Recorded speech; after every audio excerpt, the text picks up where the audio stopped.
What's going on, guys? My name is Adam. Welcome back to the Flip Room and the Flipping Pod, episode 2 with reselling royalty, Mr. George Ross. Let's get into it. 2x5. Okay. And then all I've pretty much done is painted the outside as you've seen, painted the 3 walls and put some racking in. But I've changed my racking. Do you have do you have shelving? I have the traditional 1, 2, 3. Yeah. But because I've gone mainly footwear, as you can see, I've basically changed this Amazon racking. Cool. And you get like 40 to 50 pairs, and it's way more compact and it's easier to very neat. It looks neat now. I'll tidy it up before you. That's mine, but like 145 litre tubs. I like them. They're nice. Yeah. What's that? The Raid Winds. Majority of this is from Vinted, I would say. Yeah, I'm banned for life from Vinted. Something we're going to get onto, by the way. Yeah, banned for life. Yeah. That's the clickbait title right there. Banned for life. I did keep it for you. Oh, nice. Yeah, thanks for that, mate. It's all right, you're welcome. What is the score, by the way, before we start? It was 2-1 a minute ago, but... I'll check that out. What year is that? I think it's like... I'm testing me now. Now, George. What year is that? Is that when I was born? Is that 91, 90? I think. It's early 90s, I'd have thought. Oh yeah, very early 90s, yeah. Yeah, appreciate that, mate. You're welcome, man. No worries. I say it's all, like, most resellers are like, I really like that. I was like, oh, you can have it. I'm like, I don't want anything, you can have it, because I know what's going to happen. Yeah. I'll see a video one day and you'll pick up like a retro Chelsea shirt. I'm like, George, I would love to get that Chelsea shirt, and hopefully like you repay the faith, but I'm not expecting anything back in return, don't You have to fight my dad off it first. He's Chelsea, it? Yeah. Oh, he sounds like a good Chelsea. man. I'll grab an apple tizer actually, I just noticed,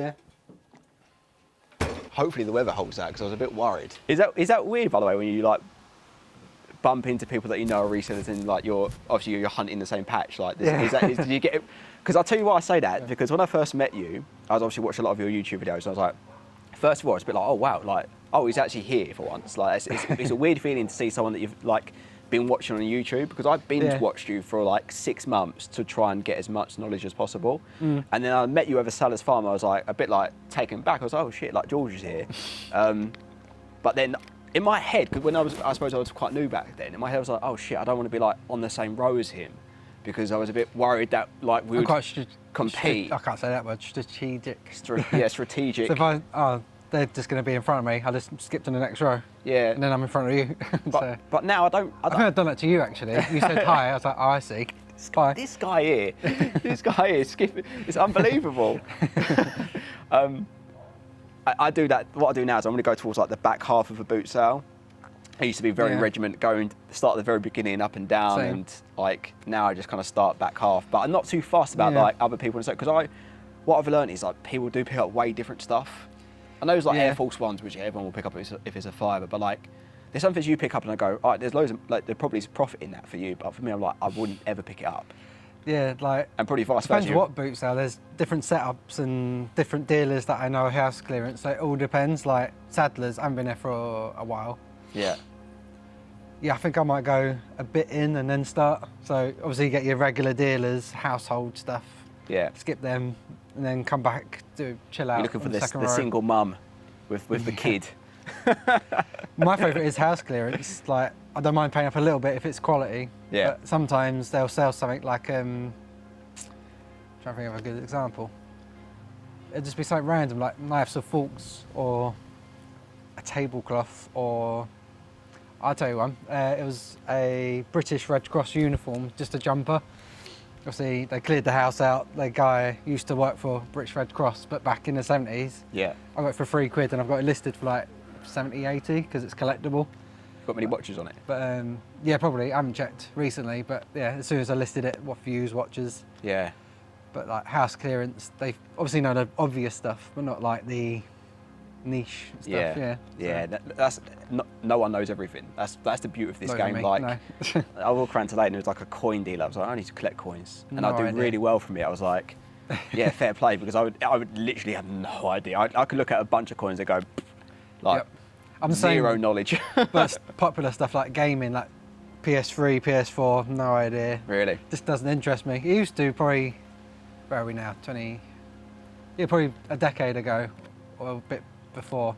Like, I'd be on it, but not now. Is it just what I find in the gaming stuff? There's just way too much competition. And that as well. I'm not interested in competition. That's why I'm always changing. Yeah. So, like now, obviously, I do shoes, trainers, and that. I'm getting back into the furniture again a bit more. because big and bulky, not everyone's going to have space for that. So That's how you started off, right? yeah, Furniture. that was one of the first things. We're going to what I very started on. Yeah, before that, actually, before all of that, before we get into that, because I really want to get into it, I just wanted to quickly congratulate you on your house move. Thank you. I know that's been a long time in the making, so Very congrats long on time that. coming. And the first thing I wanted to check with you is how that process was from a self-employed person, sole trader, reselling is your business model, all, Yep. obviously all via the books. You have to keep all the accounts and then obviously show that to your mortgage company. Was that quite difficult for the job that you do? I'm trying to think of it from like maybe a viewer's perspective, if they were part-time thinking going full-time and then maybe looking to get a house in future. Yeah. Anything you can maybe tell the viewers on, like, I don't know, what to look out for? Well, that was the one biggest thing that caused the most stress, and wasn't even our fault really. It was our mortgage, mortgage broker. Because I go on to why we used them, but we needed a specialist broker that dealt with our situation, and they were useless pretty much. Even on Trustpilot, 4.8 out of 5 stars, thousands of reviews. We just got unlucky, I think. And they made it so much harder work than it needed to be. Like HMRC were fine, the mortgage company were fine, but it's just how they were getting our documents and that. So my advice would be get someone that deals with self-employed, and it should be straightforward. As long as you've got 2 years, ideally 3 full years books, then you should be good. And if you're obviously good with your keeping, like I use QuickBooks online. Yeah, same. Yeah, it's pretty straightforward. I thought it was going to be more of a drag than it was. It was just the company we used, which made it hard. But Do you still do your own, own accounting, but like Joe with QuickBooks, it probably auto logs a lot of it. But then Yeah. do you do it yourself still, or do you hand it off to yeah, someone else yet? currently doing it myself since I first started, full-time 2016. But actually this week I spoke to a accountant. Might be changing things up a little bit, might be going limited. Yeah. And I ain't touching that. But self-employed, yeah, it's easy, in and out, Yeah. expenses, easy. As long as it sticks like that, then I'm happy to do it myself, yeah. Yeah, and I think that's like, I've got my own place as well, but like, I'm very fortunate where I had a full-time job, and I think that makes it like it makes it a lot easier when you're going to like a mortgage company trying to borrow money, like to show them your pay slip. Must be like so much more easier, and Yeah, because I got obviously Amy, my wife. She's part-time now, but employed. So can we see your pay slip? There you go. Done. Yeah. but then she had the overtime, so she has to show overtime. Again, it's on the pay slip. So there you go, done. Yeah. So- where I'm guessing your revenue called- fluctuates more. Yes, the SA 302. I remember because it's like tattooed on my brain. It basically shows your tax calculation of what you earned, what you owed and stuff. Yeah. So that's basically our pay slip for a whole year. And so yeah, it can go up and down, but I've been quite stable. Yeah. But then there was obviously COVID. And then I think out of the 5 payments, I took 2 or 3 of the COVID payments. So yeah, who we're with, they took that into account. But then I had another 3 years showing it didn't affect me. I'm still like earn more Yeah. than when I needed the help. So Yeah. it's all good. Good, man. Good. So coming back to how you first started and furniture, just rewind me back to like the beginning bit, like because you were employed first, right? I believe you were doing. Was I it hated full time or part time or? I was full-time. So You hated it. do we go to the start? Yeah, go on. So, unlike the previous episode, I've had like the perfect upbringing. Mum and dad are still together, no troubles. I don't smoke, don't drink, hardly. I might have the odd one every month or so. His eyes lit up. I offered him a beer earlier, and he was tempted. I could tell.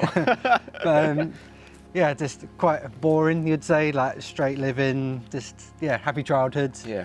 But became a dad at 18. That shook things up. Yeah. So yeah, always loved sport. Went to college, obviously originally from Southend, near where you live here. Yeah, went to college, and then halfway through my last year of college, Amy told me she was pregnant. So yeah, but we have been together since we was 14. So at that point was there together 4 years, Yeah. but still young. So no job, still at college, baby's on the way. Wow. And we're going through with it. So yeah, so at that point, finished college, got a part-time job at M&S, like a Christmas job. Started the same time as my mum, she's still there now. And just used that money just to save up for that, but no reselling in the plans or anything. Just purely, baby's on the way, I need money. And then that happened January 2010. Moved to Chelmsford. Again, no job, no savings, no nothing. Had a little help from family, but nothing major. Yep. Yeah, so then May 2010, so 5 months without a job. Well, that's bright. Yeah, it's bright, isn't it? But yeah, started a full-time job in Whittam, which then moved to Braintree. So minimum wage, full-time, just doing what I had to do as a young dad. But Well, sorry, was that M&S still, was it? no, I left M&S when I moved to Chelmsford. Okay. So I had to leave my family that I've never done. Like, my schools were literally around the corner from my house. The college was at the town. Yeah. Never moved away, so that was a big change.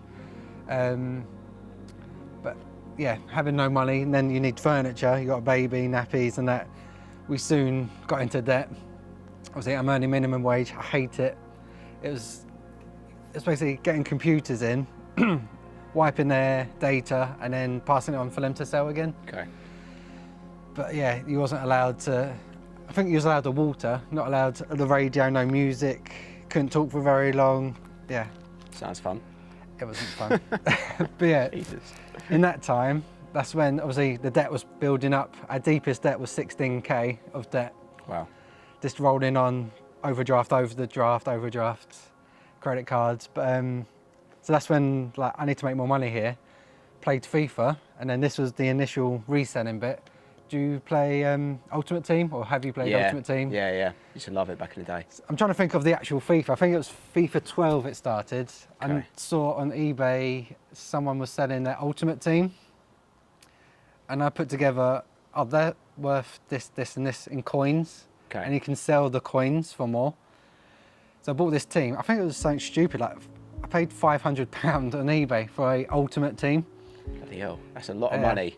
Yeah, I had overdraft left. I just used that. Just went in.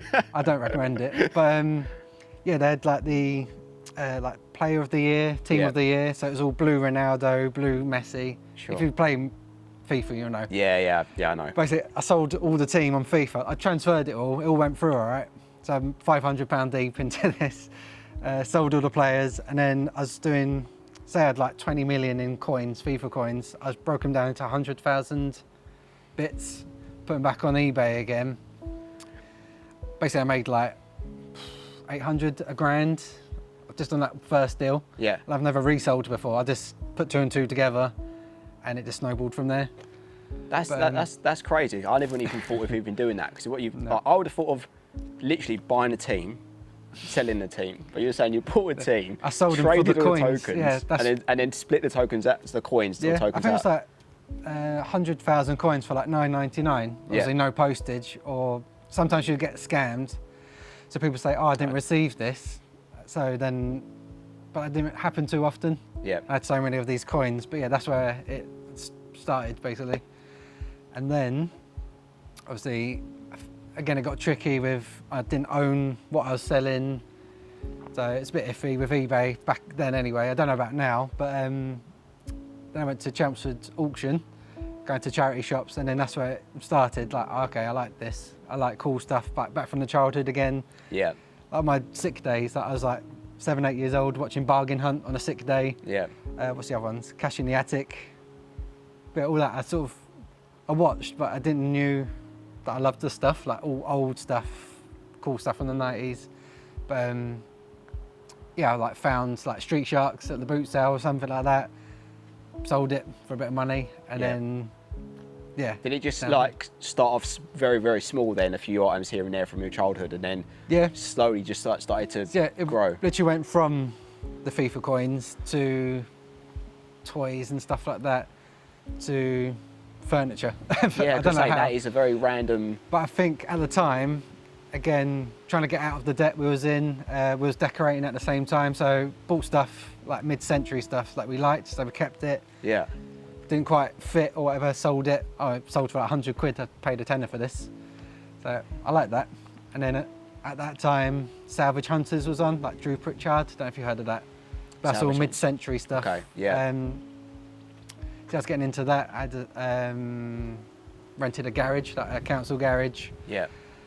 But when I first started, obviously, I had like an IKEA bag next to the bed. That was my storage, like when I was very first starting. Amy got annoyed with that, so it went to, where's the next place? Oh, the loft. That was the next storage space, filled that. That's when I started getting into VHS players, amps, so it's quite heavy, taking up a lot of space. Yeah. Had to move out of again. Went into the garden, went to Big Yellow, had a garage, and then got a Big Yellow, back into the garden. Now I'm in a shipping container, so Yeah. it's moved around a lot. Yeah. But always adapting, yeah. See the furniture. The only brand I remember is it G-Plan? Mm-hmm. G-Plan, is that the? Because I know again nothing about furniture. My neighbours, by the way, they're antique dealers. You probably see them Are quite they? often. Next time, Okay. if they come out next, you probably go, "Oh, I recognise you." Right. But they know what they're doing. Although they did sell me a wee bundle for 40 quid. It's probably worth about 200. So hopefully they don't watch this Nice. episode. So yeah, like the table stuff, the furniture stuff is interesting, but it's bulky, right? Is that the issue you run into? Yeah, Because you mentioned you started off in like the garage and stuff like that, and okay, garage you've got a bit of space, but like furniture is still bulky. So like how? Yeah. Was So that in the garage, no security, no insulation. So throughout the winter, a couple of winters when I first started it, I'd be wiping black mould off Ouch. G-Plan, and then it would start like warping and bubbling, like the veneer. So that's not ideal. Yeah. So that's when I can't do that anymore. And then I said, like, I can't do furniture anymore. Stick to the meat. Plus it is pain in the bum. Like I've got one item, it's taking up this, like, it could take up, if it's a sideboard, this space, and I could get trainers, like loads of them, like 100 trainers. So, but I didn't know anything about trainers. And then people... I still don't, by the way, and I'm niching into it, so. Yeah, and people cottoned onto it a bit more back, say, when we're thinking 2018, before COVID, it was getting a lot more popular. And as soon as things get popular, I step away and I move on to the next thing, which is trainers. Like clothing's only a couple of years in, maybe a year and a half in. Yeah. Even that changes so quickly. Like you people are onto trainers now, so I'm Yeah. like, it's less attractive to me. So I'm getting back onto the furniture a little bit more. Yeah. We'll do trainers when I see it. Yeah. But I'm always willing to adapt, so I'm not niching down or anything. Yeah. I know as you are.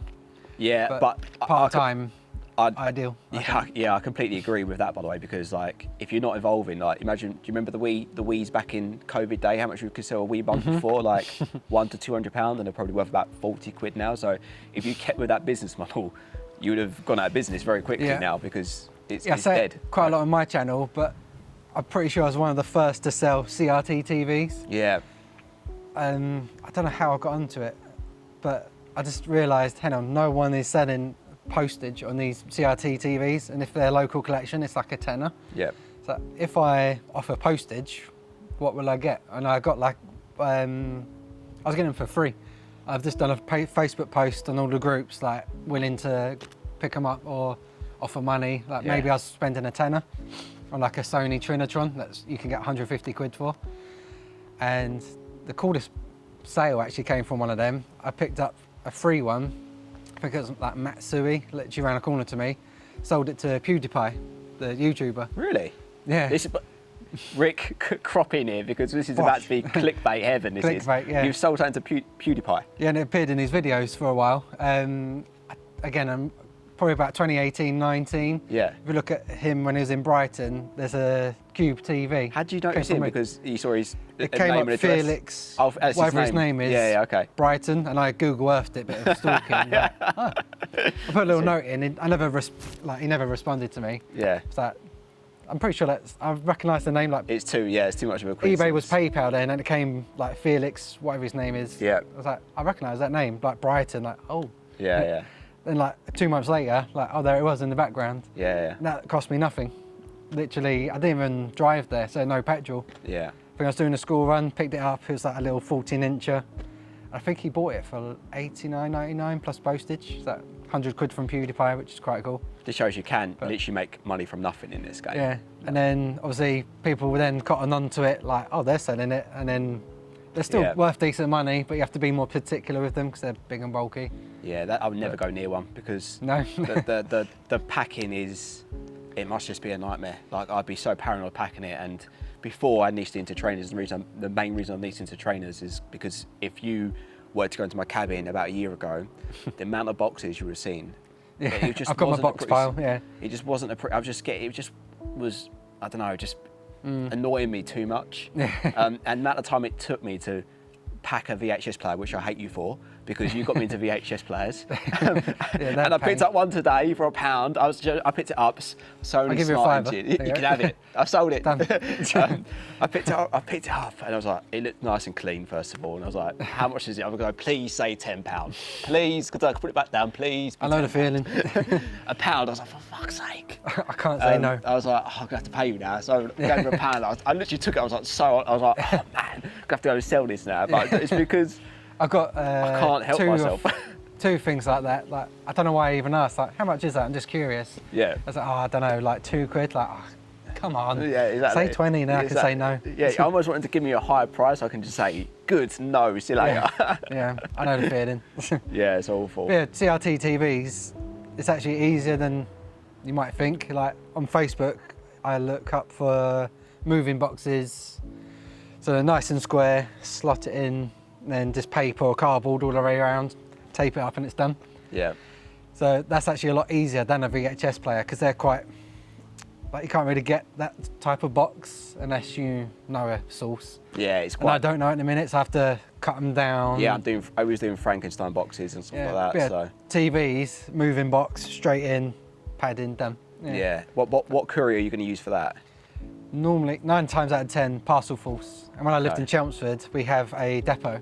Okay. But we're still doing the school run in Chelmsford, so I can still drop them off there. Yeah. Or post offices take parcel force. It's a little bit iffy if I'm coming in like this. And it's a tiny post office. Yeah, and that's the beauty as well for selling, because I sell obviously trainers small parcels. Yeah. Like, I don't feel that anxious going into my local every shop and giving them 20 parcels anymore, because they're all like, you know, before I was going in with, you know, everything, and I felt a little bit like uneasy because I felt like I don't know, putting them out is probably not the right way, but like, I don't know, I just didn't like it. Like, it just feels more better now because it's all just 10 of the same size object in and out. So that's the reason I was niching in a little bit. One thing I want to chat to you about, because we're going to disagree on this. I know what you're going to say. What are you going to say? I was about to mention it, cross-listing. Yeah. By the way, He doesn't want to cross-list. This is not sponsored by ZipSale, but I do like the guys at ZipSale. Honestly. And feel free to sponsor the podcast. We are out for a sponsor. Not joking. But yeah, I'm against cross-listing heavily. But go on, tell me your reason why you're not. It's worth saying, currently I'm not sponsored by ZipSale, but I properly use them, and I have done since I first spoke to them, which was probably 2, maybe 3 years ago, maybe 2 years ago.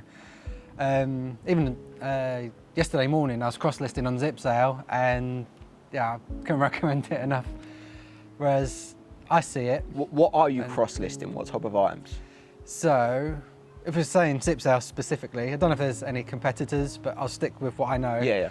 So we got eBay, Etsy, Depop, Vinted, Poshmark, Shopify.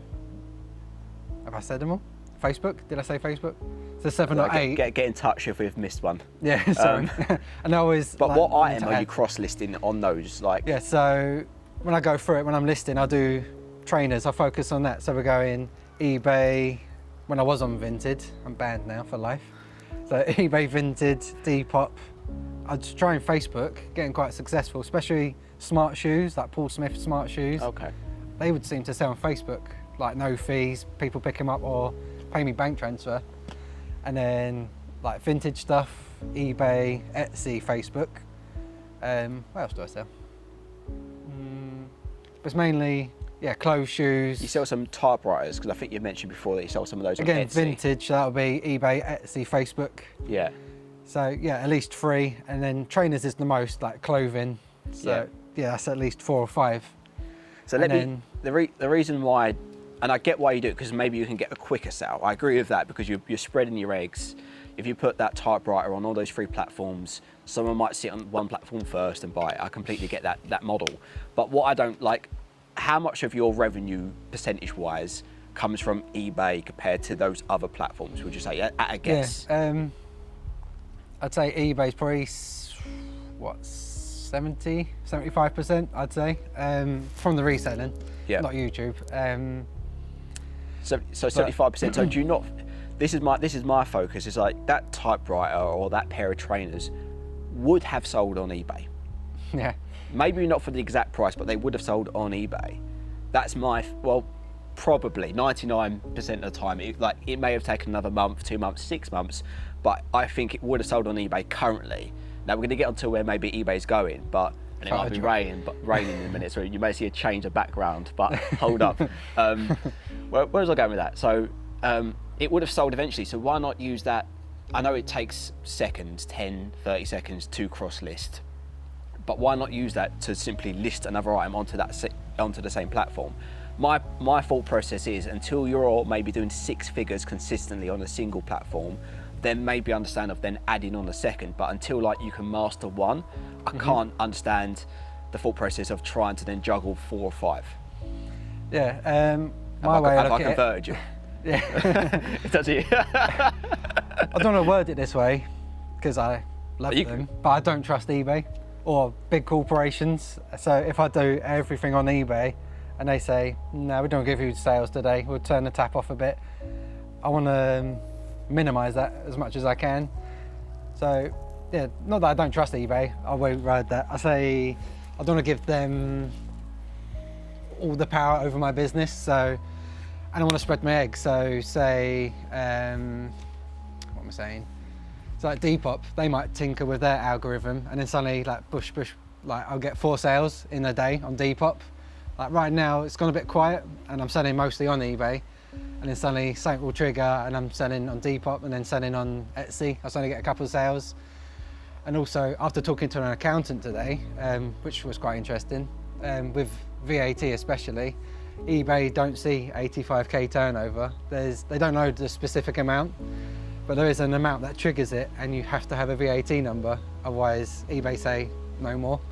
So if you go up to 60k in sales, say that's the cut-off, you then get a message from eBay saying, we need you to supply a VAT number, otherwise see you later. And there's a couple of resellers, I think Stacey, Recovered Riches. Yeah, Recovered Riches, and I don't know if he's on YouTube anymore, but Joe Closet Geek. I think they both got caught out there. So you could hover, say 80k turnover, you don't, not VAT registered. You might still have to, because you're selling on eBay, and because I think it's because they're covering their own back. So if you owe VAT elsewhere, and you go missing, eBay owe the king or whatever, HMRC money. So that's another reason. But you don't, from what you're saying, it doesn't sound like eBay. Obviously, they know the revenue. They can see, they know how much money they've you've earned. But you're saying it isn't a. It may not be a dead 85k on eBay. It may be lower. No one seems to know the. Because they might at 50k say, hey, we want your VAT number. Yeah, I think because obviously we sell on eBay. Our business is selling online. Like I could be selling at markets, selling on Depop or whatever. But eBay don't know that. But they're presuming, oh, you're a business, full time. Oh, my belly just grumbled. Don't know if that came out then. Get a grumble in. I haven't had lunch yet. But I think, they're covering their own back, because they're presuming, because you're selling with them, and that's your business, you're selling elsewhere. So you might go over VAT, and to cover their back, because they're viable if you don't pay your VAT. Yeah, I think that's why. But that's talking to an accountant as well. And you caused a bit of a hot debate on Instagram. Probably. About, I don't know how long ago it was. It was a few months, maybe 6 months ago. I think you put a post up, and correct me if I'm wrong, I might be misspeaking here, but you said I'd rather be a 5-figure business than a 6-figure business, or something along those lines. Does that, do you remember that? I think that's more to do with family. So. But you said something along those lines, right? Or have I made that up? Sorry, I may it have. rings a bell. Yeah, I can't remember because there was a whole phase of being a six-figure seller. Like the YouTube title, six-figure seller does. You this can't and hide that. it anymore. This guy's got a new house and a new car. Yeah. Well, it's handy. My dad works for Ford with the car. So Oh right, yeah. get a family discount. But, what was I saying? We were saying about the 5-figure to 6-figure. Yeah, so I was seeing it like, I could be 6 figures right now, but I see it'd be from when you wake up to when you go to bed, all day, every day, and that's, even though I love it, there's no way to live, especially with a family. Yeah. Like, we're determined to bring up all our kids from start to finish when they don't need us anymore. So no childcare, picking them up from school, school plays, just whatever they need, we're there for all of them. So yeah, I could be 6-figure seller, but I'd rather 5 figures, just chugging along, obviously saving, like we've moved house, which might look easy on the YouTube videos, but it was like, we'll go on to how I was living. But we were saving for like 6, maybe 7 years. Yeah, it's not easy, but yeah, it's more to do with the family balance. Like, instead of 6 figures, not going to the school runs, not doing this and that, being there. Yeah, being comfortable, 5 figures, holidays, nice things. Yeah, that was one of the questions we had, by the way, because I put a little post on my Instagram, plug at the Flip Room, was one of the questions was, how do you, but actually it was actually a question from my wife. And she was like, how do you, like, being especially a full-time reseller, where obviously you resell from, I say you work mainly from home. I know you've got the shipping container now, but like, how do you find that balance? And I asked Sonny the same question. Like, how do you find that balance between when you're working, you can work, or when you're family, your family? Do you find that hard, or do you do you find it easy to switch between the two? I'm laughing because it's from your wife, so I'm thinking there's some conflict there as well. Yeah, maybe maybe there's a like, undertone working question. Again. So yeah, I still I've haven't employed her mastered now, it. so she can't complain. She can't complain anymore. Yeah, I saw that, and I actually asked Amy because of your story. Like, do you want to do some listing? But No, you want to start with, what do you want to do? Yeah, That's okay. By the way, on that point quickly, Yeah. that's been a complete game changer for me. Like, saying to my wife, like, would you like to be involved, first of all? Because and also, like, what I found is, like, I don't feel, not guilty, but like, when I was out here doing photos like 9 p.m. at night or listing, like, it felt like sometimes a bit of a disconnect, right? She's in there watching TV, I'm doing this. But now we're almost working together a little bit, and I say, hey, would you like to be involved? I'll pay you some money, no problem. You can do what you want with it, right? And then you can, like, be involved in the business, and you're then, like, almost like emotionally involved in the success of that as well. Yeah. So I sort of feel like, what do you want to do? Isn't like, I know listings is like, that'd be beautiful if I can offload that, but realistically, she was like, look, I'm really organised, let's do packing. Started doing packing, so then that took away that complete stress of every night, every morning having to pack. And I normally average between 5 and 10 orders a day, but like, having no stress of doing that. Okay, you do that. Okay, can you add in send offers every morning and evening? Just send offers to everyone. Then I've not got to remember to do that. Okay, cool. Okay, can you skew for me now? So what I'm going to do is I'm now going to do little listing, and you can rack it again, very organised. You just want to go buying. Yeah, exactly. I'm going to get to it, and now she does my messaging. She does all my admin. So all I've got to do is wake up and go to a boot sale. That's my ideal thing. I just want to do the buying and the hunting. Just go, there you go. Yeah. But again, that's expenses. Like, if someone else came on board, plus it's giving control. Plus Amy's not really that interested. Yeah. I think she has mentioned before doing like listing or something like that. Is she money orientated? Would she be focused if you went, give me some money to do this? Well, because we share, I did say that I'll give you some money, but we share it anyway. So it's like, Yeah, all right. just- She's gone down the other angle. Yeah. Yeah. She's gone, it's mine anyway. Yeah, tied in. Oh, no, it's a clip that, because my missus is going to see it and go, hang a minute, it is my money. Yeah. But yeah. So yeah, that didn't work. Oh, she's clever. Yeah, all right, fair enough. Yeah. And what was the previous point before I get onto that? I have no idea. I've completely lost my train of thought. Her previous job, she does want to come on board, and if she does, she knows like what she's going to be doing, because her previous job, full time, before COVID and that, was like business analysing. Yeah. So she'll get a business and just break it down, like what you're wasting time on, wasting money on. Yeah. And she's done it to me, and yeah, I waste a lot of time. It's hard, yeah. My missus is doing that as well. It's like, an item couldn't be delivered, it's been returned, and I've gone, I'm so sorry, can you deliver to this next address? And I go, yeah, no worries, send it out. She went, no, hang on, you've already paid to post it twice. We can't be doing this. So I was like, oh, just send it out, it's fine. But no, she has the different mindset, and she wants to do things slightly differently. So I'm having to learn to give control, because it is helping. Like, it's hard to try and do it all yourself. She can be like brutally honest and brutal, like, when I don't let her in my unit, because she'll say, like, why is that still here? Like, it's been listed for like my cut-off is like 3 months, but she thinks, why is it still here after a month? Like, surely you've bought the wrong thing then. Because obviously it's our money tied in. It should be selling quick, but obviously some things have longer buyers anyway, like if it's very niche and that. And then obviously YouTube as well. Social media is my business as well. Where did you start that? The YouTube channel? So I started that. That was like a New Year's resolution, 2019. So January 2019 I started. Okay, it's only been... Yeah, going back to when I started full-time. Started full-time just after we got married. So July 2016, I went full-time. Had no idea on the community. And literally, I think it must have been the August. So literally... Was there by the way, a certain thing that made you go full-time? Or did you just literally wake up one day and go, I can't handle this? Well, it's Amy, the wife, that pushes me to do everything. So, doing this full-time, she was the one that pushed me, like, believed in me. Like, we're going to sign you up and see how it goes. And then YouTube, again, like, I've always played with silly videos, like with my mates and that back in the day. So I've always been interested in making videos, whatever. So yeah, started full-time July 16, and by literally the next month or two, I suddenly came across, I think it was, do you remember Ben Fitzpatrick on YouTube? Or Tom the English Picker? Yeah. These are like old school guys. Okay, yeah.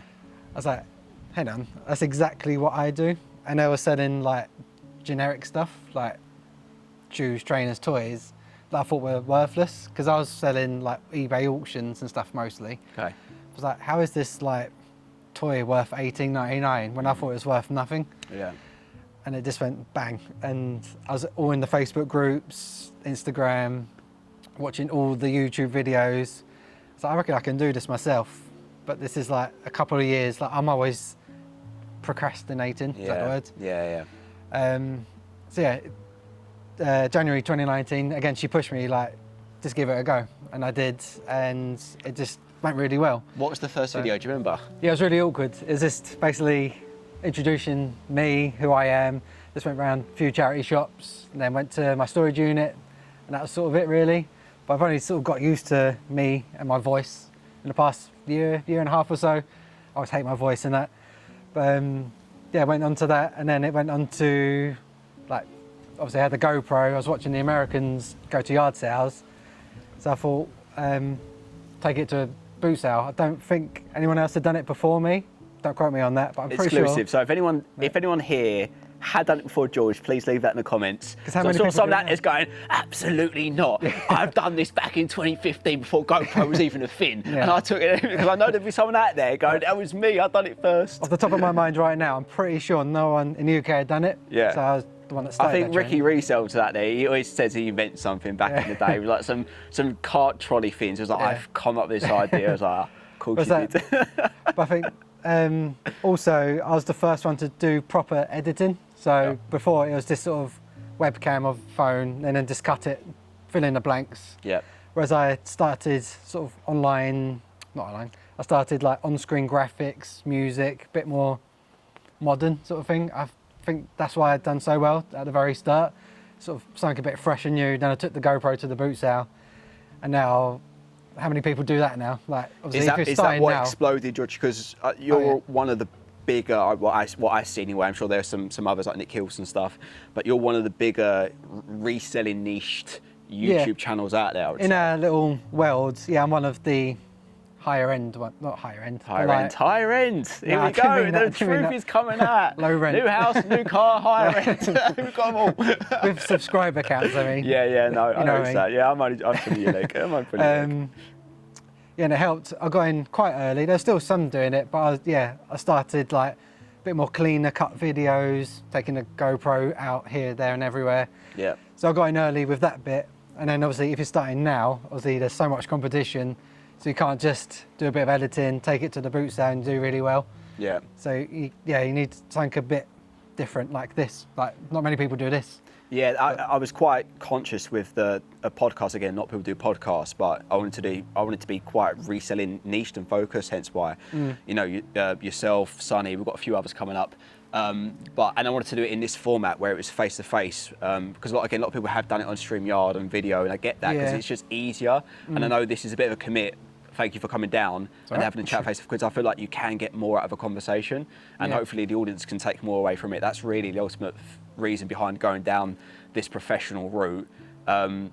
It was, and more because I learned as well. It's a bit of a selfish take that I'm doing this mainly for myself, because how often would I get a chance to sit down with people like yourselves and people that do what I'm really interested in, and like picking your brains for an hour? Like, I'm quite fortunate. But yeah, I agree. Like if you were to do if you wanted to grow your social media now, you couldn't copy and replicate what was being done 2 years ago, because it doesn't quite. Talking about Sonny, he's only doing it a little while, but his take is obviously his character as well, so that helps. Yeah. Obviously he has like 3 different businesses. He does the house moving, the furniture warehouse. He does his, was it step-time mum? So he's got a bit different about him than like the old school guys that are still going. So Nick and Andrea. Yeah. They work from home. They do bric-a-brac toys and that. So if you are starting now, obviously give it a go. You only need a phone and that to get started. Yeah. But I think you need to bring something a bit different, even if it's just your character. Like you can do everything everyone else does, but different character, a different spin on something. It's a lot harder now. So yeah, I was lucky, well not lucky. Have you had any viral videos? That's one little niggly point. I've yet to get a 100k video, and then I see all these newer ones, and they'll suddenly go poof. You see, I bet Ricky and James are sitting there going, "Oh, I've had a both viral. of them. I know. Both of them. Like, come on, what am I doing?" I think my highest at the moment is like 75k, and that's a PayPal blocked my account, and I phoned them or something. Like that. I remember that one. So it's quite. So if someone's been blocked and they go, "Oh, I've been blocked. How do I fix it?" I think it's like a natural video that gets seen. I think it's. I don't want to say a shame, but it's weird, the YouTube world at the minute, where like to get views you've got to do real clickbait titles, fire boot sale, someone got scammed, something like it's really, and I can't disagree with it, because I'm going to put a clickbait title in this one, but. Like I don't know, it's like a double-edged sword, because if you don't do it, you don't get the views. Like the title and the thumbnail is like more important than the whole content, which is insane. And I put some sad faces, some fire boot sale, nothing really happened, and then it goes viral, and it's just like I've sort of pet peeves of that. Like obviously some people really go into it. I try not to. Obviously I do. You got to, otherwise you don't do well on the videos. But like there might be like something really. It'd be like 2 seconds and someone goes bang, bang, bang, like there's a fight, argument, I shouldn't have done that. Yeah. So, or probably one of my biggest ones, people put people's faces in, like charity shop workers' faces in the thumbnail, like a bit of privacy in it. Yeah. So that's probably my number one thing. Yeah. I try and aim the GoPro down, so it's like from here. Just of what you're looking at. Don't include kids and stuff, try and blur it out or cut it. Yeah. And I try and avoid drama as well. I'm trying to focus on me finding cool stuff, not EastEnders, like there's a fight there and whatever. Do you get caught up in the analytics of, I wonder if how it's trending 1 out of 10 or whatever? Do you get like really? Yeah. So I try, I'm not trying to do that too much, and then in the comments now will be when I have done it. People will be pointing out. But what was I just saying? You're saying I was talking about the YouTube analytics, and that's something that I've. Yeah, like the 1 out of 10, 10 out of 10. Yeah. You've released a new video, get really excited. 9 out of 10, like, why don't bother? Because you've mentioned earlier on that YouTube is now a proportion of your revenue. Yeah, it makes. I always say about 1/3 of my reselling, so it's a decent chunk. Like, if it didn't pay you anything, would you continue doing it? Honest answer here. Honest answer, yeah. Like it paid you 0. You're not getting nothing paid. Nothing. No sponsors. Zero. No nothing. No sponsors. Yeah. No ad revenue. Nothing. Would you continue to do YouTube? Yes, but it would be majorly drawn back. Maybe one video a month, maybe. Yeah. Because again, going back to Amy and her analysing of my business, I won't be making any money. So obviously balancing the family with business, I want to spend time with the family. I got to make sure I'm working to make that money. Yeah.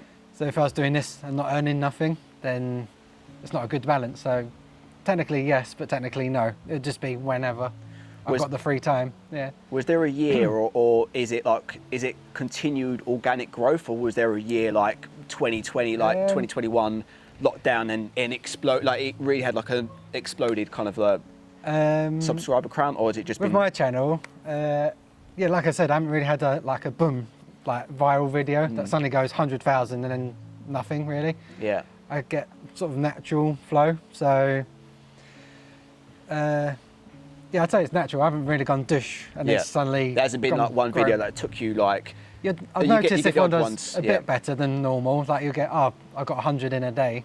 Yeah. But yeah, like now it's just sort of casually going ahead, which Amy isn't happy about. Like, why are you not going up? Yeah. But again, that's her old job work head going on. Like, why are you not like? Because going back to like, I always put things off. Like, and then because there's so many of us now, someone gets that idea first. And then if I do it, it looks like I'm copying. Yeah. And I kick myself like a podcast, which still might be coming out exclusive. But not If it like, does, honestly, we're gonna have to chop this one up, Rick, and throw it in the bin because. But literally, I think 2 years ago I said I should do a podcast, and I still haven't done it, but might be happening. We'll see. What's the other ideas? There is still some other ideas that I'm not going to mention, just in case. Okay. But yeah, I always put stuff off, and I get comfortable in my little routine. And again, Amy pushes me. Yeah. Like, do the business full time, do YouTube. Is it weird? Is it big? Is it? I was going to say no. Is it weird? Obviously, where you have in our niche, rather large following on the YouTube, especially. Is it weird being recognised at car boots? Do you find that strange or not? Because I recognise you when I was first started out, and I'm sure there's lots of new people in the game and people that watch you for like. I reckon it was COVID, and then after when we was allowed out again for a bit. So COVID brought all the new. There's like a wave of YouTubers now. So like Ricky, Kieran, John Luke. They all sort of started around COVID, like lockdown. Chaddy Pete as well. And then when Shout out all those guys, they're brilliant, by the way. Oh yeah. Yeah. I'm sure you have them on. Maybe. Maybe. We'll see. We'll see. But yeah, when we was allowed back out, I don't know what the time frame was, that's when I noticed it a bit more. I had to get the odd one or two, but then, yeah, that's when it spiraled. And I probably can't go to a boot sale now without at least like a hi or someone new. Like they get the regulars now, like you, if I see you out and about at Sadler's or whatever. Yeah. Not that I've been for a while. I'm avoiding them like that. Yeah. Not George again. So there's the regulars that are like friends now, which is cool. But then there'll always be someone new that I've never met before. Yeah. So I've got used to it now, know the routine. Like, oh, thanks for watching. How have you done today? What have you picked up? Yeah, it freaked me out at the start. Like, I don't know what to say. Like, oh my God. But yeah, it's like the routine. I'm like very introverted, so I've had to learn how to talk to people. Yeah, when you put yourself online, it's especially with the YouTube, that's helped a lot as well. How do you deal with obviously with a social following comes negative comments sometimes. Like, does that affect you at all? Used to. Spoke about this at the summit actually. Probably since turning 30, I've just like switched and like I do not care. I've always been like a people pleaser. I want to please everyone, no matter what. Like everyone has to get on with me, like me. Yeah. And that's Sorry, a big. Dog's gonna come into the picture. Come, buddy. Hello, doggy. Come here. Yeah, and if you are like that, that's a big downfall. Yeah. Because you can't please everyone. There's like 7-8 billion people on the planet. You're not going to please them all. And even in a small little world of, say I get 10k views, obviously you still get the thumbs down and that, but I really don't care now. Like if I say something, like I could say like, I like this colour of your seat, and someone hates it. Like, how do you? Yeah. That's a rubbish colour or whatever. I find that comment section is worse almost currently on TikTok. I see. I'm not on TikTok, but from what I've dabbled, like I've just put some stuff out there, but yeah, that's quite toxic. That's why I've never joined Twitter really. That's quite bad. But, yeah. Facebook groups, I've completely off the reseller Facebook groups. They are very what's the word, like, look at me, I'm selling all this, and I'm selling all this, I'm better than you, look at them. But yeah, I keep out of that. I'm not bothered. If you don't like me, then whatever. It's weird actually. Most people I spoke to on Instagram have removed themselves from that group. So the people that I see that are quite successful are no longer in those negative groups, and a lot of them are negative. I think I'm involved in one of them. I think it may be John Luke's one. And that one's, I think it's Happy Days Reselling, and that one's good actually. Shout out that page. But there are a number of other ones which I saw too much just negative. Like if you want to, you can just go and find negative comments, and it doesn't do anyone any good. So like willy waving sort of thing. Yeah, it's ridiculous. That's what it's called. Yeah. But, if you don't like me and you're still watching, then that's probably more of a compliment. Like, you don't like me, but you're spending your time and your effort to watch me. Yeah. Like, thanks for the analytics. And people think, oh, I'm going to leave a dislike. That'll teach him. Like, you've just made YouTube aware that activity. There's worse things you can do. Yeah. Which I probably won't share. That would hurt a channel, for example. But again, it's just one person out of 1,000. Yeah. So you try to. It's probably like clicking on and then clicking straight off a video. Yeah. Because it's like with the YouTube, like the first minute or 30 seconds is like really important, like a fishing hook, getting them involved. So if you click on, wait 5-10 seconds, click off, never go back, that's probably more harmful than watching someone you don't like, disliking, oh, I hate you.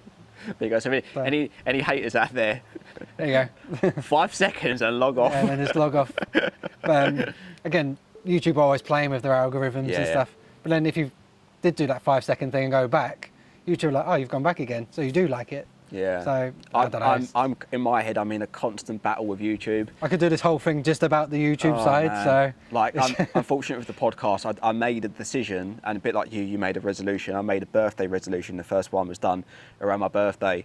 I wanted to do a podcast because I enjoy watching other podcasts. And I wanted to do it in our field. But yeah, I'm in a constant battle of when the podcast. I was like, right, I don't want, because I do a full-time job. I can't have the mental real estate of doing all the other work behind it. So that's why I've hired Rick to come and do all the fancy editing of this podcast, and we just sit down and have a chat, and it then gets produced and uploaded. So like, I made that decision, but I'm in a constant battle with. You're like the kingpin. You got your wife doing that, Rick doing that. Sonny said it's completely true. You've got to put the right people in the right positions. Well, obviously, I watched all of that. I'm no good at doing all this stuff, and Rick is amazing. That's what you've got to do, right? But watching that one, like Sonny, just like, that's what I need to do. But again, I'm comfortable, and then with the kids as well. Yeah. If I brought someone on, obviously you have to pay them because they're not slaves. It's a bit illegal. Unfortunately not. Unless you have kids, obviously. Our eldest is now 13, oh my God, 13, 11 and 2. So they could technically help a bit maybe. But if you want someone to do it proper, you'd have to pay them. I'd have to earn more money to make it worthwhile.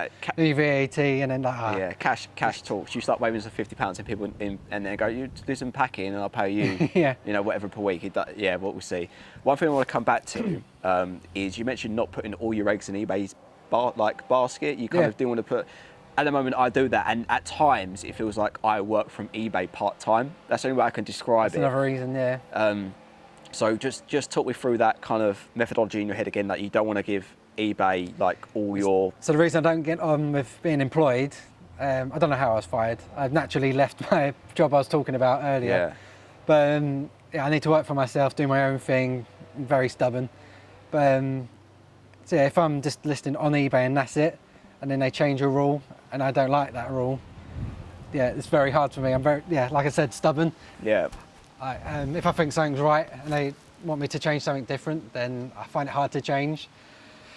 But if I list on somewhere else, obviously they'll get me sales. They might have slightly different rules. So I'm trying to think of an example of it, but I'm sure it'll come to me. What I was going to say is, and this isn't exclusive for me, by the way, but like I do feel like eBay's slowly dying. I was about to mention that as well. No, you didn't. Don't take my thunder. This is my podcast. This is my question. I'm joking. I was going to say, because it is the kingpin, but it feels like it is being knocked off its perch a little bit. Well, I normally compare resellers to Blockbuster video. Like, I'll come back to eBay, but like when I'm always changing, learning new niches, like don't be blockbuster and stick to your way. Like, Yeah. so like with the CRT TVs, they've come down a bit in value, but say the bottom fell out and you're still doing it because, oh no, they're worth money, used to be worth money. Yeah. You need to always adapt because you end up like Blockbuster, they didn't adapt and now they're gone. So like with eBay, obviously they've always been the top guys, but like Depop, I keep mentioning Depop, I'm not sponsored. Obviously Vintage just gone buff. If anything, Vintage's bigger than Depop and Etsy and all that. Pretty sure eBay, they won't be top for long, or not for long, but not forever, Yeah. sort of thing. Like Amazon's around, they might go back into the second-hand market a bit more. You can do it now, but it's harder. Yeah. That's why when I say I don't trust eBay, I don't trust how things evolve. Like, Yeah. I think there's videos on YouTube, like the biggest, say, video console company, and there'll be like a timeline, like from the 70s, Yeah, like of course. Atari, right up here, Sony's here, and then it just goes poof. Yeah. Yeah. So it could be like a timeline, so like eBay's right up here, then Yeah. like this time next decade, it could be, yeah. Yeah. I want to be ahead. I don't want to be, oh no, I need to suddenly start a new store, starting from scratch. I'm already there, So I say I don't cross-list, but if Vinted had a business profile, or they allow businesses to Yeah. sell, I would sell on it because I agree. Because everyone our age and younger is Vinted. I don't know anyone. If I said to my wife or Rick, actually, you can nod here, yes or no. Have you bought anything on eBay the last 12 months? Vinted. My Rick, I'm shoes. talking to you. Yes or no? Just nod. Oh yes, okay. But I'm surprised by that because not many people my general mates who don't do reselling and stuff like that. Like I don't know if they would look on eBay. They would look on Amazon. But I was gonna Vinted say, definitely. Like not many. myself, From, like, yeah, go on. maybe if it's more a tech item. So if the girls wanted, like, there's this toy robot Cosmo, which is a bit of a bolo. I sold on recently. We bought their one originally from eBay, so that's sort of all right. But clothes, I'm straight on Vinted.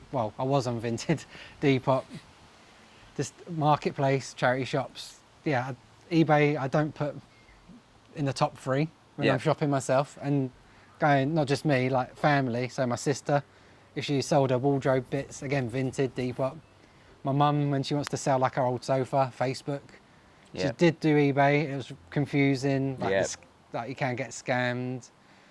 Can we get on to the point about the ban on Vinted? Because this is an interesting. Because I saw you mention that, like just a couple, like drop the sentence in I think in your last video. I'm not bad for Vinted. I was like, oh, like what? Yeah. Like I've done a video. You've done it in the past. You mentioned you got banned from selling.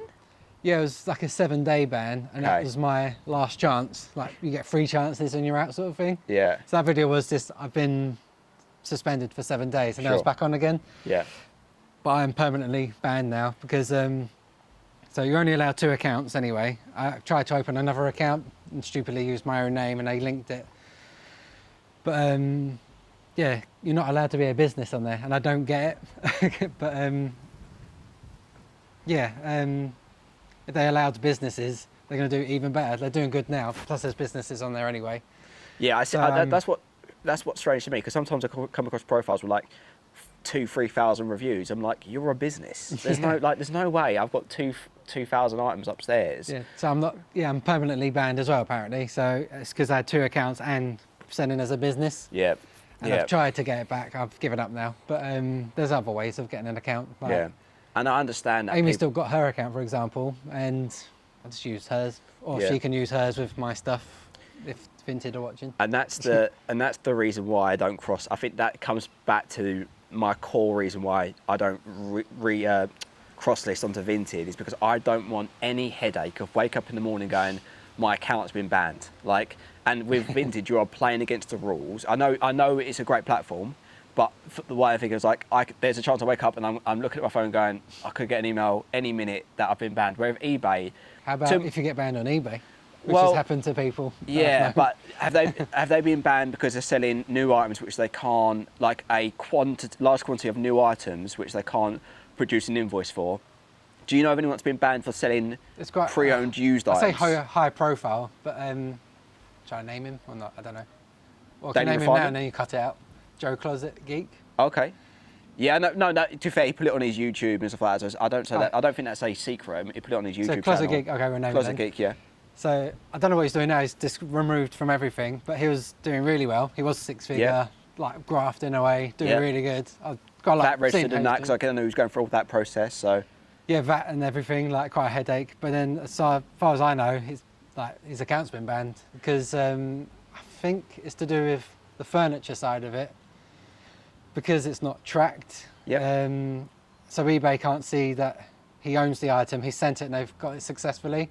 If he was doing it a lot, and then he needed to try and get all the tracking, and it probably got overwhelming. I don't know. Yeah. I don't know all the ins and outs, so I don't want to go in too much, but yeah, something like that you didn't even think about. And then you've got to go back a whole year's worth. Like, we want to see tracking for every item. And then the Vero program.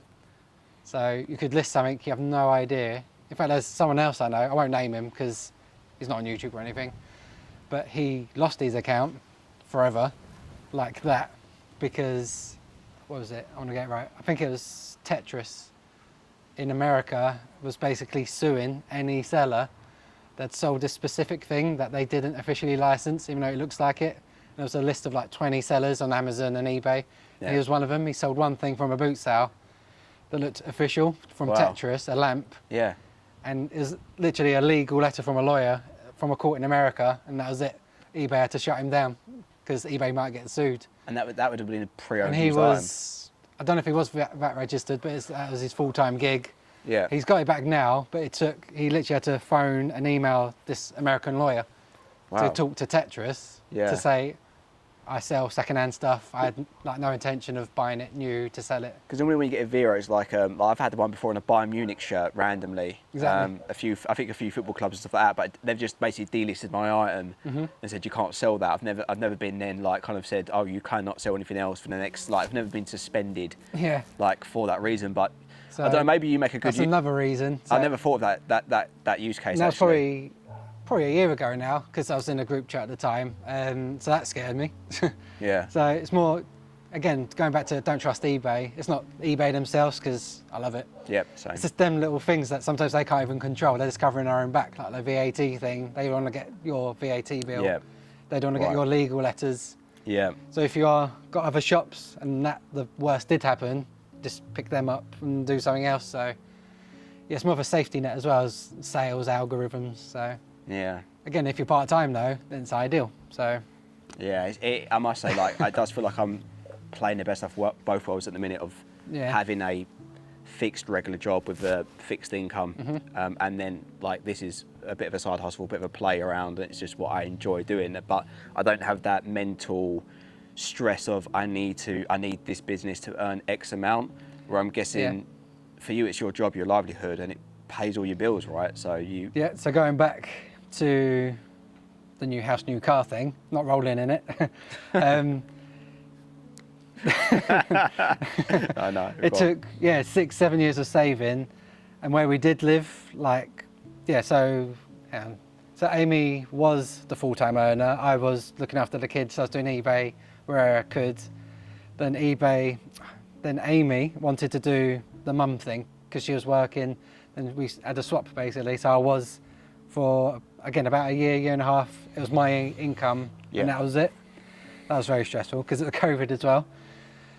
And we're trying to save to get out of the situation we was in, because obviously we was in 16k worth of debt. We had to get a debt management plan. So that's a 6-year on your credit file, the dink basically. So we couldn't move out. We're trying to save, trying to build a business, do YouTube. So we put up with our tiny 2-up, 2-down house. We was living there almost 11 years, so a whole decade. And for half of that, we had outgrown it. And the street itself was getting worse and worse.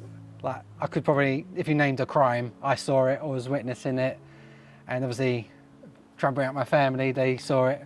So a bit of life experience, but just to name off some, obviously, drug dealing, drug taking. We saw a car get nicked just outside, but you don't want to help because you might get stabbed. Get involved in or something, Knife crime, child services, dog attack, not dog attacks, luckily, but dangerous dogs I had to help with. 3 doors down at one point there was a brothel. People moved out, and the people sold the house, the landlord, And then people moved in, and then we found out it was a brothel, and then the Yeah. police raided it. We've had drug raids, there you go, on someone else. And So- it's not an environment you want to bring up kids, Yeah, right? and it was literally, like, if you followed my Instagram stories, I tried to log it, and it wasn't every time, but it's that I'd see the police every week, shouting every week, ambulance every week, just... So it looks all fancy on the videos, like, hey, let's pick some orders, but in the background, as soon as that camera goes off, like, and that links to mental health as well. So I'm currently taking stuff for mental health, like Okay. stuff with stress. I think it's being a dad at 18 didn't help, and being in debt. So it's like the hangover from that. So, Yeah. and then trying to do the videos, negative comments. So that period of time, sort of before I was 30, that's probably played an impact now. So Is it more the mental health side of things? Has that always been throughout the reselling journey, or was it more recent? Do you think? I probably always suffered from it from probably to college. I noticed it, like I had the perfect upbringing, but I think sometimes it was too perfect. Like I didn't have to worry about nothing, didn't have to worry about money, we had holidays. Yeah. It wasn't like rich or anything, it was just nice. Yeah. So then you're thrown into the real world and like, oh my God. Yeah. Especially with obviously moving towns. So yeah, it's like, woof. But I try not to play on that too much. I know you're supposed to speak about it, like mental health, sub stories. But I think I've mentioned it a couple of times. But like suddenly, like it gets overwhelming. Like I don't even want to deal with eBay today. I've never heard you say that actually, Oh really? and I've watched quite a bit of your content, so that's Yeah. That's I can't news remember for me. what. I think it was sertraline. I started on like the medication. I didn't get on with that, but I'm on something now I have to take every day, and it helps. But just sort of like, because I'm a stress head. Like I got to do the cleaning, got to do this. Then you go on Instagram. Sometimes it can be a negative, like they're smashing it, and then I'm just sitting there on Instagram. Then you fall into the hole. Oh, there's a return, another return. Yeah. So yeah, I do struggle, but yeah, I try not show it off too much. But yeah, it's a little happy dancing that it is. But, Are you saying that sometimes when you've like with your YouTube videos, and I get you need to be quite upbeat, you know, you don't want to film like a bit of a sad sob story, but you're saying Yeah. basically when you've stopped the filming, you feel like I don't there's know, been- you're when I'm forcing it, like I really don't want to do this. I think like a picking order video, like, I can't be asked. There's so much editing I've got to do. I know when I'm stressed. yeah. Or the best time to see when I am feeling, say, down or stressed, I don't haggle. And Like, that's probably the best thing, Can I because ask- that interaction. Can I ask what the stress was? Where the stress was coming from? Was it coming from the debt? Was it coming from the environment you was in, or just like a complete everything. Yeah. everything? So, like I said, it happened at college when I didn't have all that stuff. So, yeah, probably a bit anxiety, like my family. There's like history of anxiety and stuff. Okay. But obviously, I got the stress of all that stuff as well. So it's a bit of a snowball. So, yeah, getting better now. Obviously, we've moved out of that situation. We're not in debt. I've got a nice new car, thanks to Dad working at Ford. So, yeah, but I still have days, like probably, like recently, like a couple of weeks ago, I probably had a full day, like the girls and Lenny were at my mother-in-law's, Amy was at work. I had done no work, just because I probably had a couple of returns. I just wasn't in the mood and I couldn't do it. But then sort of focus on trying to eat healthy, all that boring stuff, and that does help. Yeah. You wake up like bang, list. Is it It's a case literally- that you just go into a bit of a hole and nothing gets done, no Yeah. productivity, And I could tell because the screen time on my phone goes up as well. So I start eating crap. Phone time goes up, just trying to look for something to make me feel a bit better. sure. But then you're on Instagram seeing people do really well. Like, why aren't I doing that well? Even though I am doing well. So, Yeah. but Amy, again, the wife, I've got a shout out wife. Yeah. She's always gets me out of that, like snaps me out of it. Yeah. Yeah, it's all good. It's interesting to hear that, and I appreciate you bringing it up because I know that's not Yeah. easy to talk about mental health and Yeah, I never spoke about it. It's quite awkward. And like I said, I'm probably the most introverted you can get. So when I am feeling like that, I won't haggle. And people say, why are you not haggling, George? I'll probably just say, I don't know what I say. I make up an excuse, but it's just because I just want this interaction done and out of the way. yeah. And then sometimes I take a break from filming, and it might be because I just need to do what I do, go home.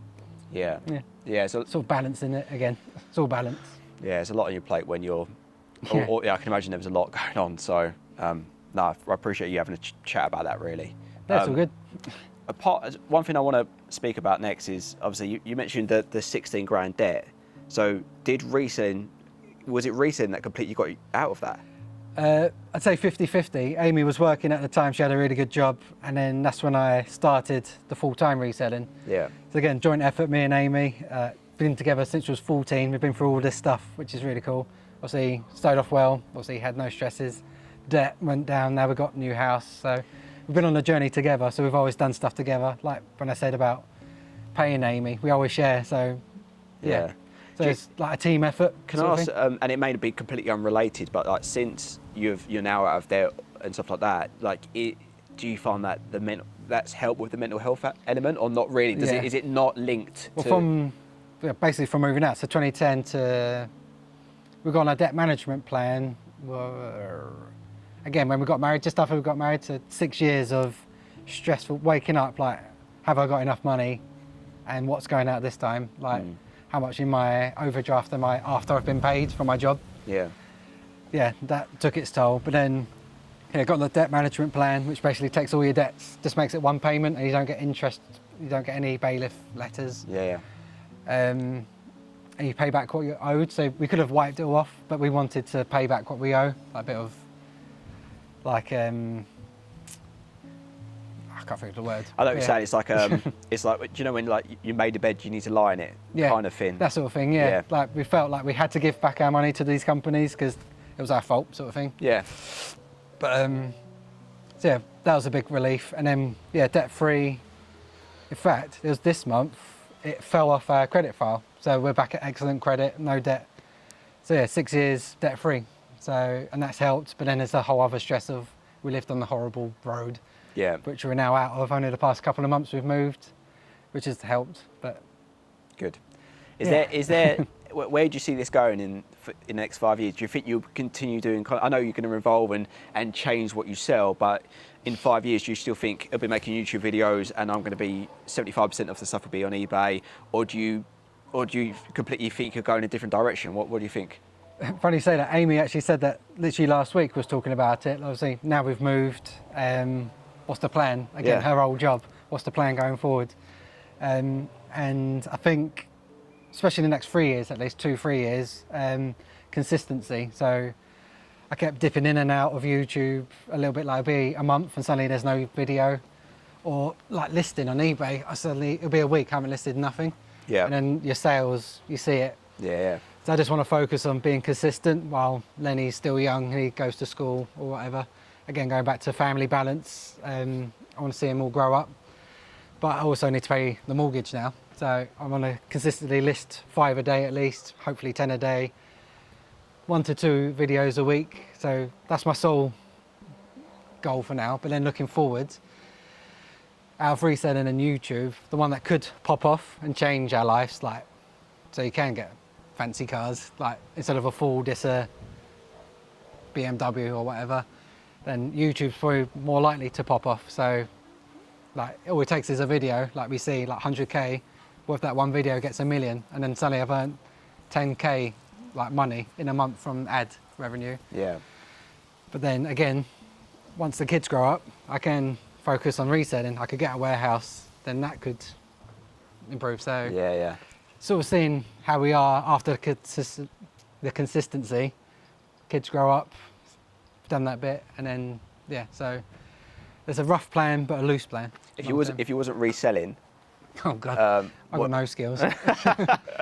Literally, I've got no skills. The job I did have was minimum wage. Yeah. I went to college doing physical education, like sport and exercise science. Yeah. Didn't go to uni, so I can't be a teacher, can't be a chiropractor or anything. So if this falls through, which then would lead to YouTube falling through probably, because my YouTube is the reselling. Yeah. Anything you like to do, even if it wasn't like if it wasn't even like you needed to be qualified, say you wanted to be a pilot or something. I understand you got, but like, is there anything that you would go, I suppose I have skills in like editing skills now on YouTube, so I could look towards that. Or I don't really know. I'm hopefully don't have to think about it too much. But when I do think about it, like what would I do if this all stopped? Yeah. I don't know. Yeah. I understand. That's Is there any other investments you have outside of reselling? Nope. No. It was all we yeah. need to move out of this house. We need to try and get on the property ladder. And now we're going to think about that. So Okay. say, like, I don't know, like even something simple like stocks and shares ISA, save for the future. Because right now I'm not retiring anytime soon. I'm going to retire. I'm going to be reselling until I drop, basically, which isn't ideal, but I love it, so I don't really mind. But if something was to happen, say, I don't know, being frail, dementia, something like that kicked in, and I haven't got a proper pension, then that's quite worrying. So now we've moved, we can settle, can think about that a bit more. Yeah. Do you think it's interesting to hear you say that between the two, YouTube is more likely to pop off and give you a, you know, a quote like a better, I don't know, a better life, should I say?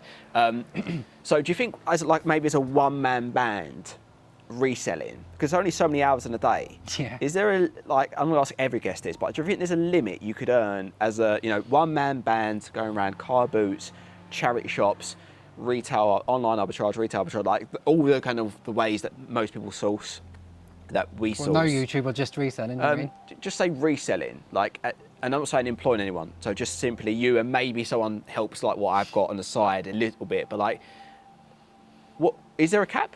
As I know maybe Amazon not, so I'm taking Amazon out here because you can scale Amazon better, I think, but... Well, probably the natural answer would probably be no, because you don't know what you'll find, but then probably yes, like the natural stuff like boot sale stuff. Yeah, I know you can find a one in the million item that may be worth 100 grand, but like... But then say you've done well at boot sale stuff and then you went into fine art or watches and then you're going up the pay scale, so what is the limit? And then you get into fine art. I think I just said that. Yeah. You know, like go to Sotheby's or whatever, and then you're buying that sort of stuff or cars. Yeah. So maybe, but then by yourself as well. But then I don't know. Yeah, probably no. But then depends what.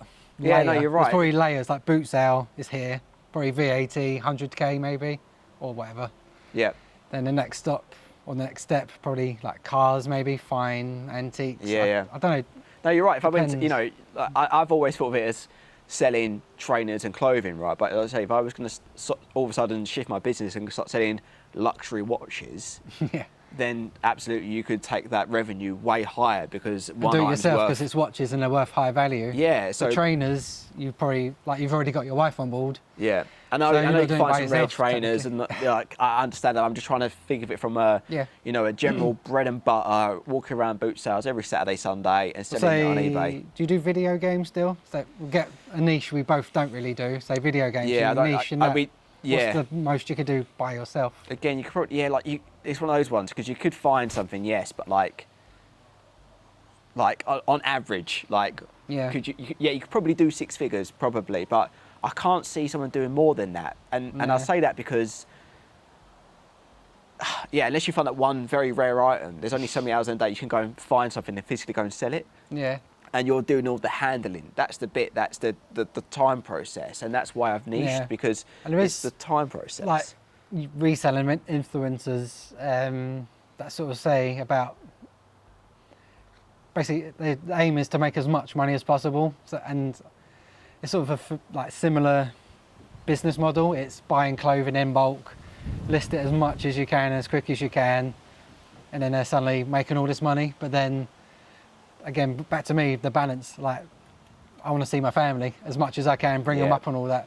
And then when I see them sort of people, they're not getting that balance right. And obviously if they're happy, then it's fine. Like, I'm not one to judge, I don't care. Yeah. But me personally, I'm not interested. I just want to sell stuff, obviously live in a nice area, drive a car that works, go on holiday. I'm quite easy, I'm easygoing. Yeah. That's interesting. Yeah, I think that was a good conversation because you took it in a different direction to what I never thought about, and that's what's interesting about this conversation. I said in the car actually to Amy and the girls, like, I want to be uncut what I don't speak about, like, because people sometimes say, oh, you make it look too easy. Like, I try and show like when sales are down or whatever. Yeah. But unless you make a YouTube video like all sad, depressing all the time, then I've sort of focused the YouTube on entertainment with a bit of knowledge in there. And then going back to popping off, At the moment, I've got to get this the right way around. I'm a reselling YouTuber. I'm not a YouTuber reseller.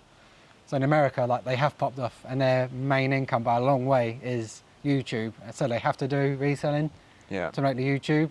But as I need reselling to do YouTube, not the other way around, if that makes sense. Yeah. But then if it popped off, say YouTube made, you can earn stupid money on YouTube if you do well. So I do figures now. I've never spoke about figures. I'll speak about it now. So say last year when I was doing it a bit more, I was averaging about £1,000 before sponsorships, just YouTube ad revenue. Per month. And then say So Zip Sale 12 grand a year purely in ads. And that was last year, was it, roughly? This is last year. It's gone down now. Say this year, because with the move, which was very stressful, which obviously delayed things. So say 1 to 2 videos a month. I'm down to like 600 average a month. Yeah. Which is still good.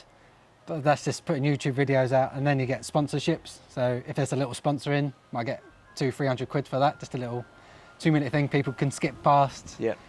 Then you get, so it's good money to be made. So if I'm doing that just part-time and that pops off, I could do it full-time. Like some of the American guys, they're earning probably at least 20 grand a month. Really? At least, without sponsorships. So if that happens, then you can get an editor on board, and it's a minefield. Yeah, you can take it, let's say you can just continue to take that to the like next level. I tried an editor. It's like, again, we were stuck Do in you there. edit all your videos today, the last As one? of now, yeah. I tried, shout out Frankie Harry, again, we'll put a link. Shout out Frankie, by the way. I still use him every now and then, but obviously... He's too pricey, is he? you have to pay people. People don't work for free. Yeah, Frankie, why are you not working for free for? But yeah, he'd done some videos for me last year, which I was happy to pay for, obviously. And I'll go back to him when the time's right and stuff. But again, we wanted to get out the house as soon as possible. Yeah, So- you've had to make the decision to remove all those expenses. And talking YouTube, I took some like random sponsors on.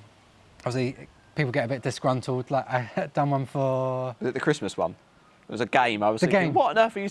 I was sitting there going... Raid Shadow Legends. I was like, what are you talking about, George?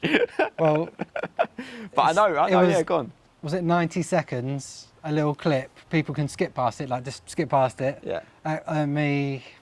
What was that deal? And I knew they sponsor YouTubers, so I asked a bit more than I normally do. I think I got like 400 quid for that 90-second clip. Yeah. And we're obviously with that situation, drug dealing, drug taking, we can Yeah. see it from our window. You needed to... We've got obviously Lenny and the girls. I don't care. People can skip past it. We want out of this house. So, but now I can You're be saying more picky. you made that decision because ultimately you needed the money to bloody move. Yeah, exactly. Yeah, that was... like Would you take that deal now? not now. I've got deals now I turned down. Like obviously. What was the game? What was the name of the game again? Sorry. Raid Shadow Legends. If Raid Shadow comes to you tomorrow, George, and If you offer watch a YouTube- if you see next video, George's next video has got Raid. They pay well. They pay well. But yeah, just this week actually, I've turned down a deal for like drop shipping. A company. What else? Yeah, I'm getting deals probably every other day. I'll get an email. But yeah, now we are settled. We're more cool with money. I Yeah. can be more picky. Yeah. But yeah, I know, especially over the winter, I was basically taking anything and everything. I want out of this house. I don't care. Sure. Take it. Yeah.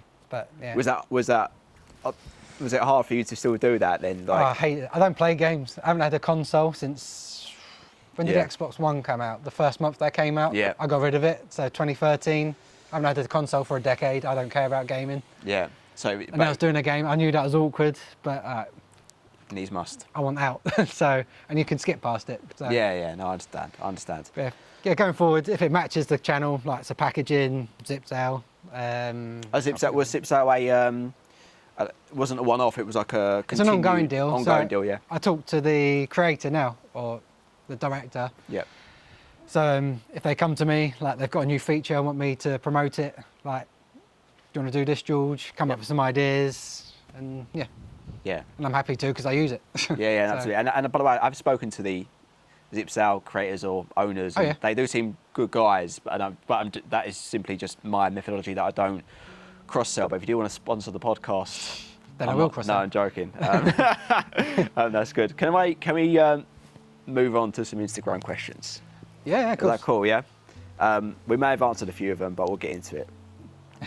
Number one, this is from With Love from Yorkshire. Is this quick fire or do you want you just see what happens? Yeah, no, just go with the flow. Yeah.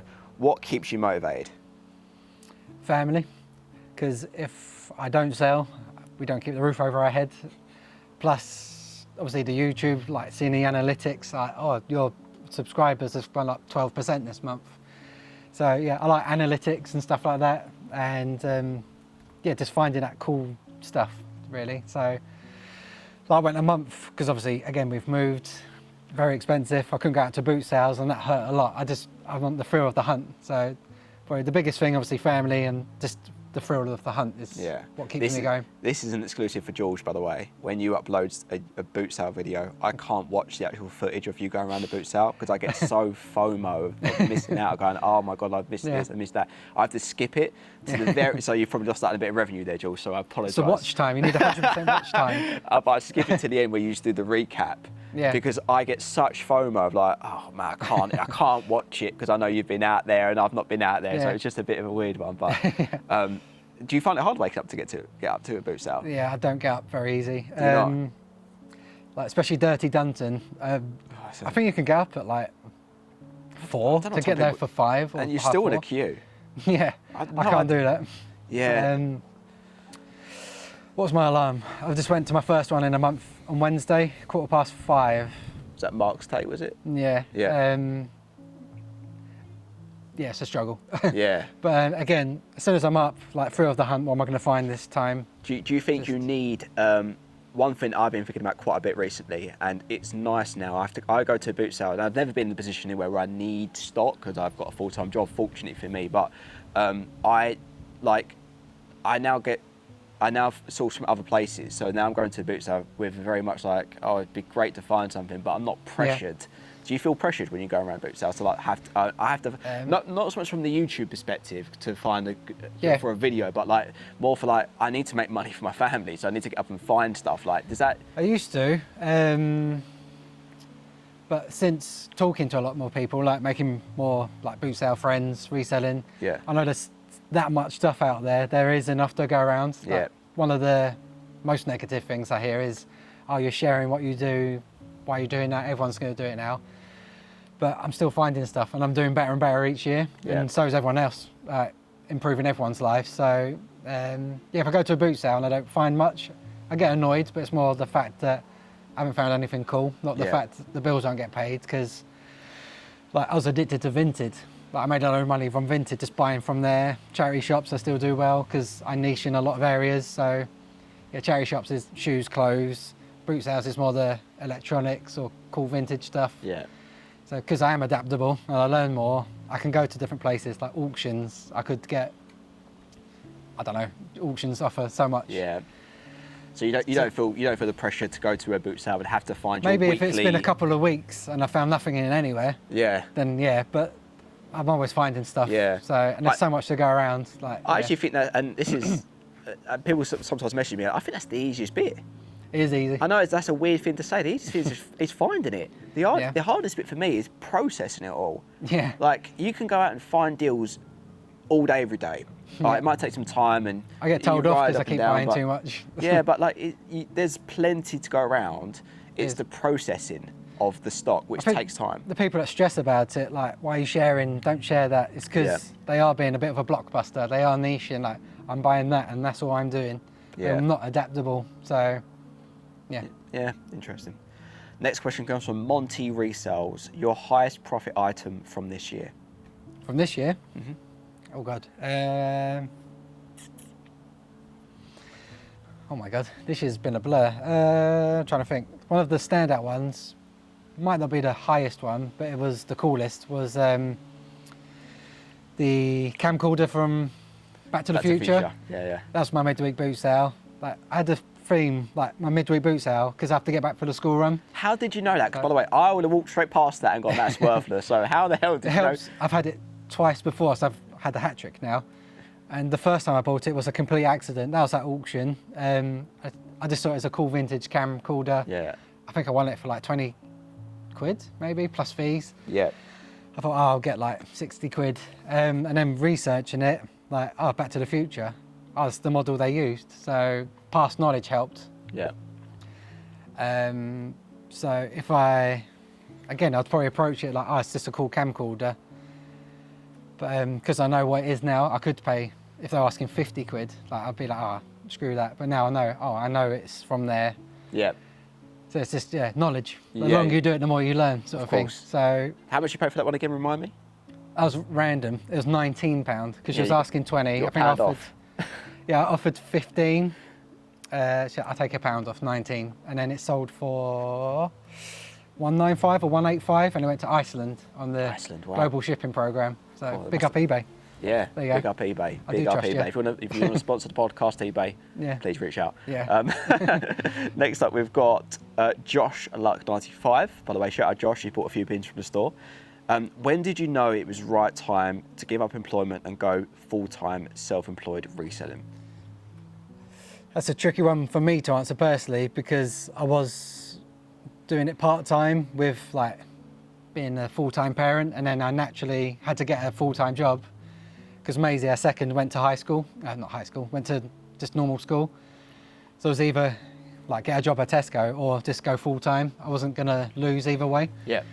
So for me, yeah, it's harder to answer because I just done it anyway and I didn't have anything to lose really. But say if you have got jobs like yourself and you're doing it on the side and then your job starts getting in the way of you reselling, like you're earning what you're earning full time, and then it starts getting in the way, probably that would be the cue to start thinking about it. Get a bit of a buffer, say 2-3 months worth of bills while you're transitioning, getting a bit of a backlog. Yeah. So when your full-time job gets in the way, you're earning sort of the same and you've got a bit of a buffer, I'd say, to be safe.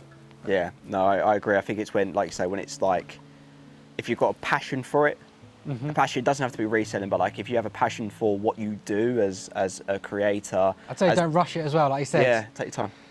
Don't start it like reselling, then within a month, I want to go full-time, because you might not love it. You need to love it, I'd say. I have a few mates who go, oh, like what you do, like kind of come back to your point, like what you do, I don't say looks easy, but like, oh, I like to do that. I'm like, but would you?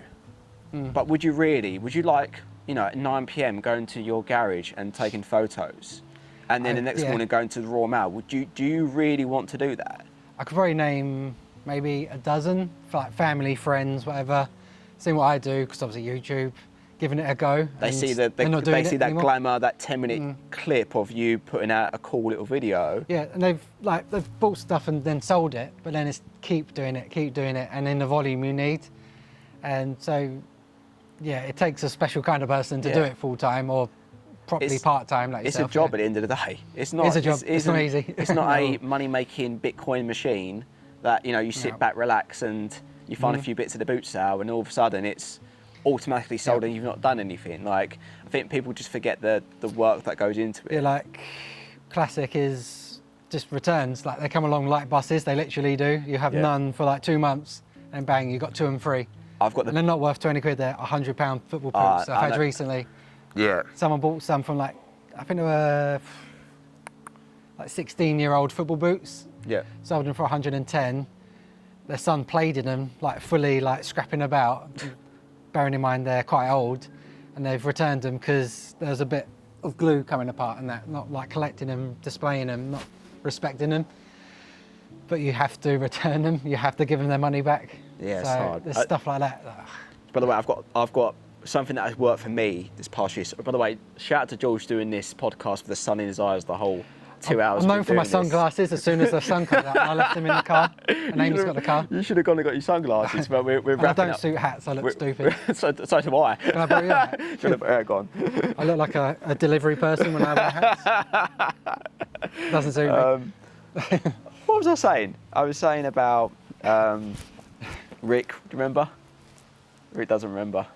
We was talking about returns. Yeah, £100 top boots. tip for returns. That's it. Top tip for returns is don't spend the money. that's number 1 tip. Number 2 tip is as soon as you receive a return, go and list something else. Yeah. Like as soon as you pop up on your phone, return requested, go to wherever you are and take a photo and list something else. Like it completely distracts that negative mindset of there's a return coming. just go, just instantly distract yourself, go and list something else. And that's what I've done, Yeah. and it helped me massively. So Well, I have to tell myself, obviously, them football boots, £110 return. I got to word it like, instead it cost me a tenner, it's actually a £10 return, because don't spend like £100 sale, don't spend the money straight away, because it might be returned. It's not a guaranteed sale until that 30-day thing passes. So yeah, think of it, it's £10. I could offer them eBay, you can give them a 50% refund if you want to. Yeah. And play that game. But say, yeah, give them their money back. You've got your £10 back. Yep. Try and fix it or resell them for half the price even. It's still making profit. Yeah. Try not to take it too personally. It's like, if your returns rate are like 2%, then think of the other 98% you have sold successfully. So Yeah, absolutely. yeah. And then the final question, Okay. which is, it's a deep question. Deep. No, I'm joking. From Sam, Sell Stuff. Shout out Sam, by the way. Sam. One of the guys in the community. Top guy. Tell us the secret of the hairstyle routine. It was recently changed actually the past year. Has it? But it was the slick back, wasn't it? Okay. It's more of just a whatever now. But it was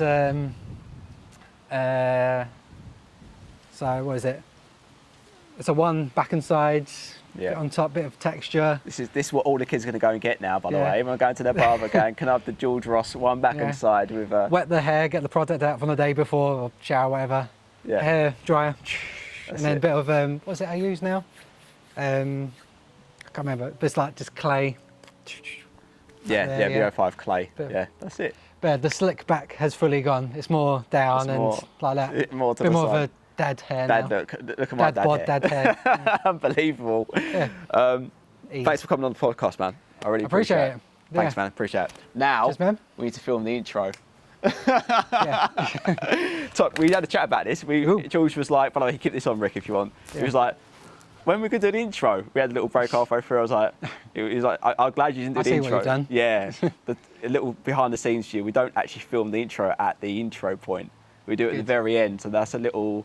Sometimes I do it with the boot sale videos. Do Like, you? I'll just start filming, and then when I know what I've got, I like, welcome. What are we going to get today? What are we going to find today? Oh, I really hope I find some total 90s. Yeah. Oh, look what I found today, man. That'd Load be of cool. game. Yeah, cool, man. Right, let's rock and roll. Cool. Come on, buddy. Let's go. I do need a wiener. Yeah, go on, jump upstairs, bro. Yeah. That was awesome. Right, so we need That to was good. unhook, Rick.